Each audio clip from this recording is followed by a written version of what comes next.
Whenever I share my sleep system with somebody, it kind of blows their mind. But it completely makes sense. I'm energized during the day. I wake up excited, not dreadful. I don't get the afternoon dip or energy crash. I focus and get more work done in less time than the normal person, and I spend my evenings doing hobbies instead of scrolling.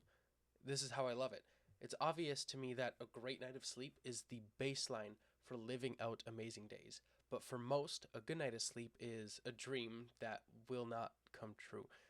Whether you've had bad sleep issues, take 2 hours to fall asleep, you wake up tired despite still getting 8 hours of sleep, this video will help you improve your sleep in some way, even if it's very minor. But for a lot, it's going to be very extreme, big changes that are going to get you sleeping good, very high energy. And to be honest, I've always been a pretty easy sleeper. The worst I had it was usually I'd lay in bed for about 45 minutes before falling asleep when I was a teenager, like middle school, high school, but that was the worst I'd had it pretty much. Um, Now, this number is down to about 1 or 2 minutes for me to fall asleep now. It really does not take too long. And that is because I've followed what I'm about to share with you for, I followed this for more than a year now, probably 2 years now. And I found that I get amazing sleep, even if I get maybe 6 hours of sleep, and that's it. I'm still getting very good, amazing, high quality sleep.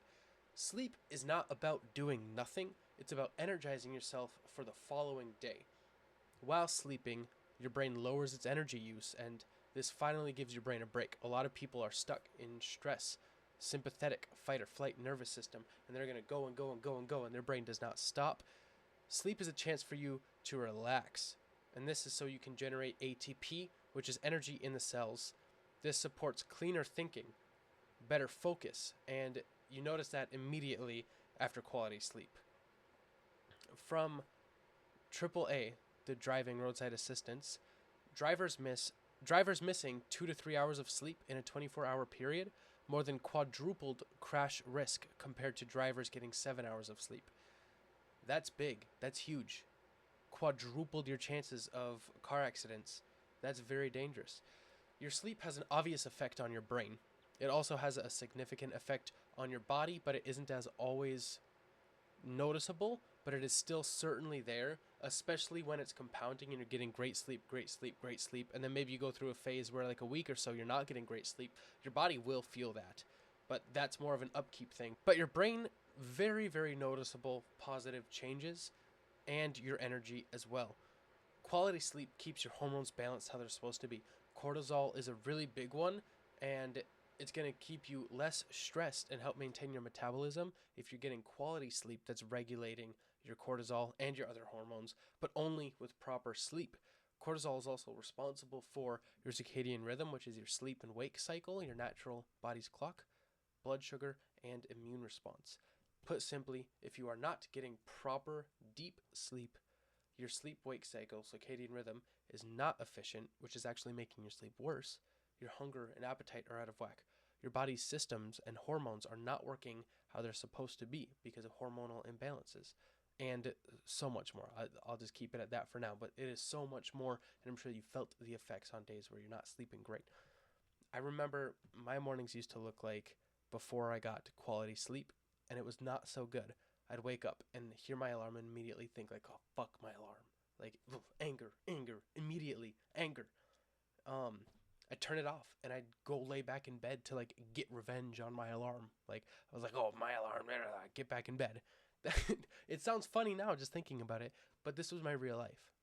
And this was life for a lot of people. I'd get back in bed to get that revenge and stay cozy. Sometimes I'd fall back asleep, or else I'd grab my phone and scroll online for an hour, or sometimes more. Sometimes it was a long time. And I'd mosey around the house, brush my teeth, like eyes half open, not really feeling ready for my day, quickly grab whatever breakfast I could because I was too tired to cook, and then get in the car and drive, and wishing I was still in bed. My body, like, tenses up even just remembering and thinking about that because that was so unaligned. It really didn't feel good, and that was all because of literally one thing, and that's my sleep. So it could have been so much different, and now it is. This morning, I woke up a few minutes before my alarm, as I've been doing, and immediately I turned my red light machine on, and I meditated. That felt amazing. I got into deep work. I chugged water with a red light and I got my body moving. I did some breath work. Really simple things. Getting out of bed right away, waking up, going to sleep at the same time every day. We'll get into a lot more details of these things. Will make a huge effect on your mornings. Like, think of the compounding effect. If your first thought in the morning is fuck when you wake up and hear your alarm 365 days a year for decades, you are probably taking months off your life because of stress alone. Now, if your first thought is gratitude, prayer, smiling, something positive, something that's making you feel good, you're actually strengthening yourself up to live a longer lifetime because you are a stronger person. So once again, the benefits of good sleep: increased mood, happier days, reducing stress and mood swings, adding months or even years to your life, higher all-day energy with no afternoon dips, no evening tiredness, regulating hormones so your body works properly, more focus. You're going to get more work done in less time. You're a higher quality thinker, and you are already spending 7 to 9 hours on bad sleep. You can spend the same exact 7 to 9 hours on getting high quality sleep, and here's how you can do that. There's a huge misconception about sleep, and it's that sleep is not about the hours that you're actually sleeping, it's about the minutes. The minutes not meaning the minutes, but the minutes meaning cycles, sleep cycles. One sleep cycle is roughly 90 minutes. Now, this is different for everybody, but I'm just going to say 90 minutes. But over time, you're going to get your sleep schedule down. You're going to figure out kind of where your sleep cycles, how long they are, and they also change at the beginning, middle, end of your sleep night. But each sleep cycle is roughly 90 minutes. And there are 4 stages that make up a sleep cycle. Stage 1 is light sleep. This only lasts about 5 to 10 minutes at the very beginning of sleep. Muscle activity slows down, eyes move very slowly, and you're in a state between sleeping and wakefulness. So you're not quite asleep, but you're not very awake, very conscious, just entering sleep. That's very short, 5 to 10 minutes. Stage 2 is true sleep, roughly 50% of your sleep. Further muscle relaxation happens, no eye movement, body temp drops down, and growth hormone release. And your growth hormone are what are healing and regenerating what's going on in your body. That happens during stage 2, and that's 50% of your sleep. Stage 3 gets into non-REM deep sleep. This is about 15 to 20% of your sleep. This is complete muscle relaxation, physical healing, memory processing. So your short-term memory is going into your long-term memory. It kind of filters it out during non-REM deep sleep. More growth hormone release, and your energy replenishes. So non-REM deep sleep is very, very powerful. And then into stage 4, REM sleep is 15 to 20% of your sleep as well. You're having vivid dreams, rapid eye movement. That's what REM stands for. Your eyes are moving all around. That's what typically causes vivid dreams, although you can still dream without that. Emotional processing happens, subconscious, creative problem solving in the subconscious mind. So during REM sleep, your subconscious mind is going. That's why it's super, super powerful to set an intention for your sleep or learn from your dreams, because subconscious things are going on. If you want a dream analyzing call with me, you can find one in the description where we will go over what your subconscious is trying to tell you based on your dreams and beginning to track dreams and find patterns of what you may be struggling or dealing with subconsciously and how you can use that to advance in your real life. So you get longer stage 3 cycles during the first part of sleep and longer stage 4 cycles during the second part of your sleep. So that means typically your more vivid dreams are coming later in the night. You want to aim for 35 sleep cycles per week, and assuming each cycle is 90 minutes, which I said it's not, but assuming that equals roughly 7.5 hours every night. So you want to aim for 4 to 6 sleep cycles per night. To best align with your sleep cycles, you'll likely only want to sleep for either 6 hours, which is 4 cycles, 7.5 hours, which is 5 cycles, or 9 hours, which is 6 cycles. And they're not exactly 90 minutes, as I've said, but you will kind of learn, like, your sleep cycles may be more like 80, 85 minutes or a little over. You'll learn as you start just kind of tracking and taking care of your sleep more and find out where those numbers fit in. Because they are very nuanced toward the person, but you'll experiment and you will figure out what works for you. I remember my grandma actually told me um, about my grandpa a while ago. He always slept for 8.5 hours. He went to sleep and woke up at the same time for years. And he always just woke up a bit groggy, I remember my grandma saying. And she told him to sleep an hour less, sleep 7.5 hours instead of 8.5 hours, because at 8.5 hours, you're waking up right during a deep part of your sleep cycle and you're coming out of that groggy. So actually, only sleep 7.5 hours, 1 hour less. So he did that and he woke up feeling more energized. And that's really great. And I would typically say, though, sleep is more important. It will take trial and error to figure out exactly when your sleep cycle ends. So 8.5 hours is generally going to be better than 7.5 hours, but that's why you're just going to have to see what works for you. And there's one more roadblock when it comes to sleep cycles. They're aligned only when you are waking up and going to sleep at the same time for multiple days on end, very consistently. A consistent sleep schedule is the key to getting the energized and relaxing, deep, quality sleep.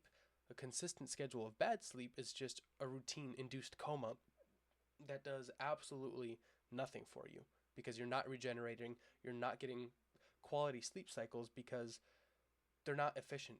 They're not working the same time every day. When you're doing the same thing, you can get more efficient at it because you're used to it. So here's how to wake up feeling full of energy for your entire day. Number one, so here's how to wake up feeling full of energy for your entire day.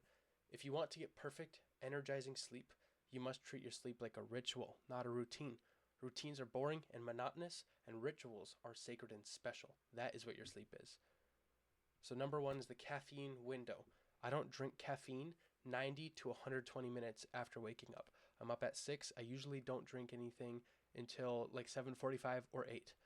You have a natural waking chemical called adenosine, and caffeine mimics adenosine and binds to your brain's adenosine receptors, so it fools your body into being awake.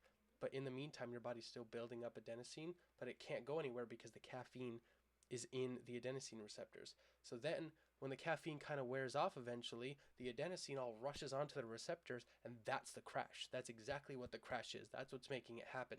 So you want to let your body naturally wake up for about that 60 to 90 is what a lot of people say. I like 90 to 120 just because I don't need coffee in the morning. I just really enjoy it. So that's going to prevent your crash. That's going to allow your body to naturally wake up, naturally get some energy. That's going to be a very positive thing for you. I also don't drink caffeine 10 hours before bed. So my caffeine window is then about 7:30 to 11 a.m. Caffeine has a half-life of 5 to 6 hours. That's why you don't want to drink it 10 hours before bed, because then after 10 to 12 hours, 25% of the caffeine is still in you. That's like drinking a quarter cup of coffee or 1 or 2 shots of espresso immediately before falling asleep. Like you wouldn't do that because you know that doesn't make sense. But the caffeine is still in your system because it hasn't died out. And even if you're someone like me, who I can fall asleep with caffeine in my system. I've done it before. I used to do it as a teenager, high schooler. Like a lot of people actually can fall asleep with caffeine in their system just fine, but it's actually keeping you awake because it's still inside of you and it's harming your sleep cycles. So you're getting shorter and lower quality deep sleep cycles. So that's why no caffeine 10 hours before bed or about 2 hours after waking. So there's a very short caffeine window where you can pretty much honestly have as much as you want, but I limit my caffeine to just 1 cup a day for kind of just energy so I don't get used to it, because your body gets used to that stuff. So caffeine window, super, super important for good sleep. Number two is your circadian rhythm.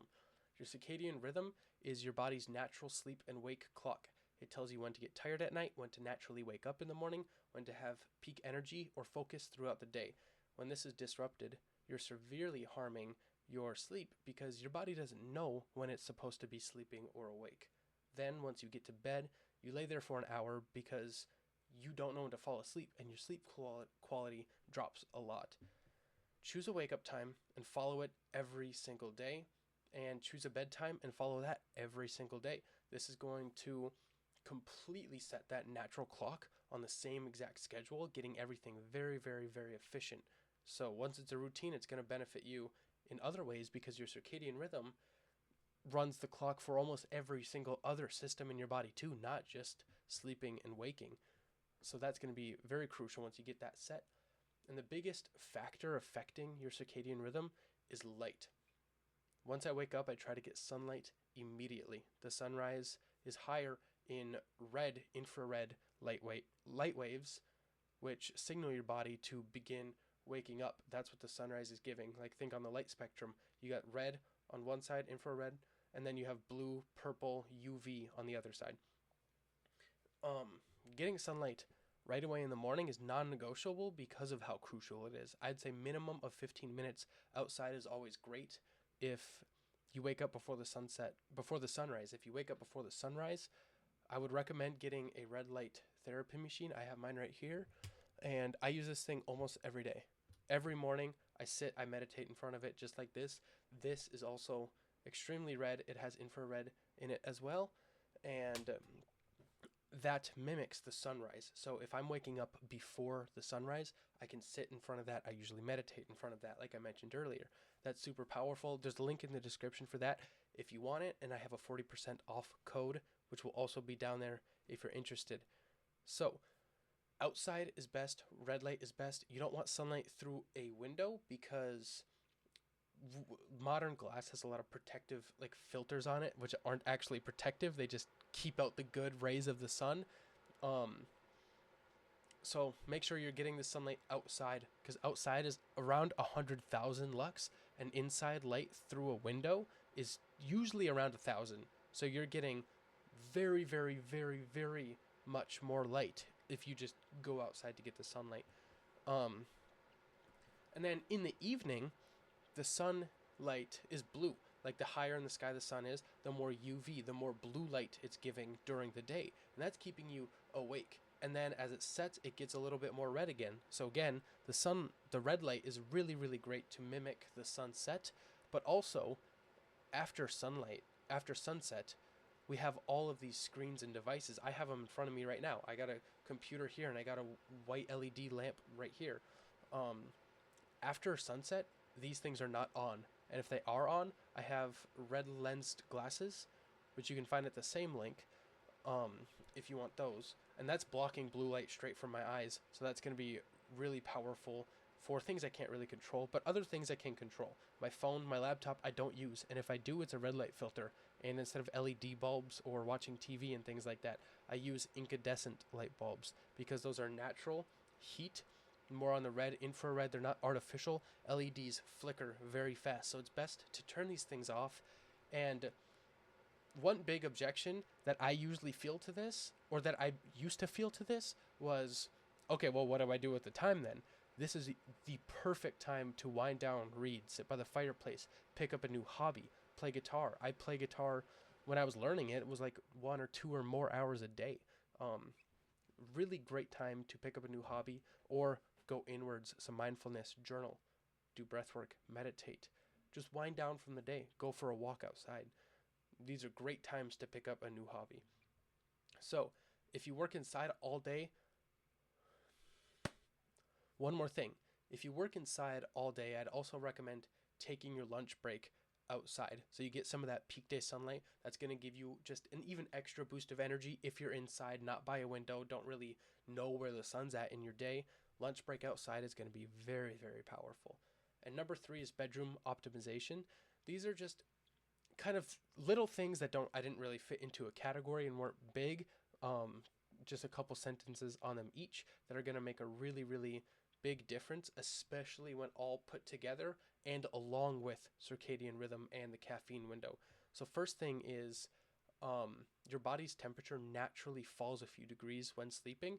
You can support this ahead of time by sleeping in a cooler room at about 60 to 66 degrees Fahrenheit, I found is best. It's better to have temperature lower than just using a fan, because a fan is just blowing. That's not actually temperature. That's just like the feels like temperature. You want a cool room and then warm yourself up with blankets. Next is turn off every single light, even the little LED like standby lights, maybe on a TV screen or anything like that. First would not recommend having a TV in your bedroom at all, but any little standby lights, face your alarm clock to the wall. More on that in a second. Have your phone out of reach. Unplug everything in the room. Blackout curtains. No light coming in. The darker it is in your bedroom, the more your body wants to sleep. And any little input or stimulus can change that or get you thinking about things. Just let your body have its sleep time and make it completely dark. Next, make it impossible to know what time it is. Impossible. You wake up in the middle of the night and you see the time and you're like, oh fuck, no matter what time it is. Even if you have to wake up in 5 minutes, if you have to wake up in 5 hours, it's just little stress, you know? It spikes stress immediately. Any stress prevents you from falling back asleep or getting quality deep sleep. So I've done this for years and will stand by it. And this is something I see nobody else talk about. Nobody else mentions this. But face your alarm clock to the wall so you can't see it. Keep your phone in another room or out of arm's reach. If you wake up and have to go pee or get a drink of water, do not look at like the oven time or the microwave clock or anything, or pick up your phone or a watch or anything. Do not know what time it is. I have like this little habit of like when I wake up in the middle of the night, like if I see the time, I die. If I see the time, I die. I make sure to not look at it. And there was one time a couple weeks ago where my girlfriend like said the time when we woke up in the middle of the night, and I was like, oh, well, and I was like, okay, I'm not gonna like placebo hack my way into not being able to sleep now. But it was like almost kind of shocking to me because I hadn't had that in so long. So not knowing what time it is super powerful. And if you're worried about your alarm, triple, quadruple check it before bed. Literally, open the app, close it. Open the app, check the alarm's on, close it. Open the app, check if the alarm's on, close it. Or your alarm clock, physical alarm clock. Trust these things and triple check if you have to, just so you can know that you trust them. Next thing, don't eat 2 hours before bed. Your body is either resting or it is digesting. If you are digesting food, you're not getting as good of sleep because you're busy digesting instead of resting. That's simple. Next thing, don't use your sleep. Next thing, don't use your phone 60 minutes before sleeping and 60 minutes after waking. This is going to lower stress and regulate dopamine both in the morning and in the evenings. So absolutely no artificial blue light 60 minutes before bed as well. That one is extremely, extremely, extremely important to let your body wind down. Next is to listen to 528 hertz frequency music. You can search this up on YouTube to heal faster during sleep and stay asleep all night long. I used to do this every night and had incredible sleep. The biggest reason I stopped is because I was in the van and didn't have my phone plugged in all the time because power was somewhat limited. So that was a big reason why I stopped. But I used to do this every single night, and I still occasionally do. Sleep optimization is one of the most important things that you can do for yourself. You'll already spend the same 8 hours sleeping, so make it good instead of bad. You can re-energize yourself. You can lift yourself up. You can raise your vibration and not have to wake up drowsy or groggy or feeling like you don't want to do anything. You're spending the same time anyways. The time will already pass. If this is something you're curious about really taking seriously and expanding on, you can click on the link in the comments for a health audit. This will be about 60 minutes where we dive into your habits, seeing what the lifestyle is like, and then finding 3 to 5 quick wins to solve one big energy problem in your life, whether it's sleep, whether it's light, whether it's literally breathing, anything. We will solve that problem in 60 minutes. You can check the link in the description, or else you can look at the 9 to 5 health course. That's also in the description. That's general mini course, 5 to 6 modules that's going to get you a holistic understanding of how health impacts one another, how your energy impacts your energy on the next part of the day, and the next part of the day, and the next part of the day. And it's all stacked, it's all cohesive, and that's going to get you the first base level understanding. So those are 2 opportunities for you. If you want to read this version of the YouTube video, that will also be linked down below. Thank you.